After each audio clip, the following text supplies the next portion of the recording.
ஒரு சின்ன ரைடு மாதிரி வந்து கிளம்பியாச்சு. எங்க போறோம் அப்படின்னு பார்த்தீங்கன்னா, முரு ஜஞ்சிரா ஃபோர்ட் அப்படின்னு. அது எங்க இருக்கு அப்படின்னா, ஒரு கோஸ்டல் சைடு, அதாவது வெஸ்ட் கோஸ்டல் சைட்ல இருக்கு.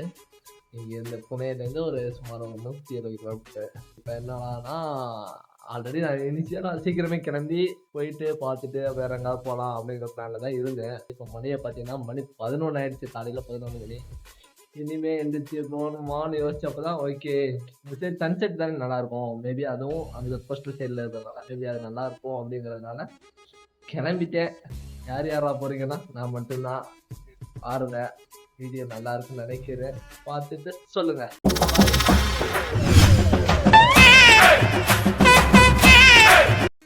ஒரு போட்டு அந்த போட்டு தான் கூட்டு போக சொல்றாங்க.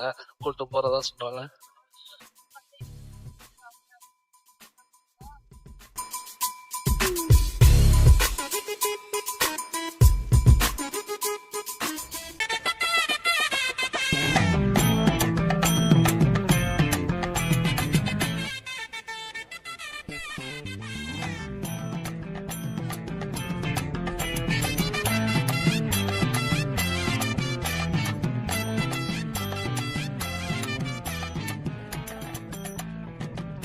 ஓகே, இங்க இருந்து அடுத்த ஒரு ஸ்பாட் வந்து என் அண்ணன் ஆரிஃப்னு ஒருத்தவர் வழியில பார்த்தவர் சஜஸ்ட் பண்ணியிருக்காரு.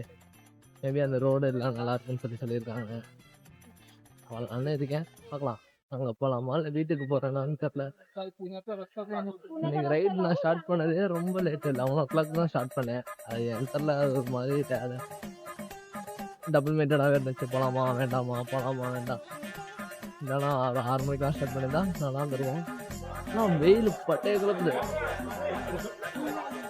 சரி ஓகே. நான் என்ன நினச்சேன்னா, என் பைக் எடுத்துகிட்டே ஃபெரியில் போகலாம். ஒரு தடவை சரி ப்ரோ வந்து ஒரு தடவை பண்ணியிருப்பாரு. ஆனால் இந்தியாவில் இல்லை, எங்கேயோ பண்ணியிருப்பாரு. அந்த அளவுக்கு எக்ஸ்பெக்ட் பண்ணிட்டேன்னா இதை பார்த்தது எனக்கு ஓகே, சும்மா நார்மல் போர்டிங் போகிற மாதிரி தான் ஃபீல் ஆச்சு. ஓகே, எக்ஸ்பெக்டேஷன் ப்ளீஸ் அப்படிங்கிறது இங்கேயும் அடிக்குது.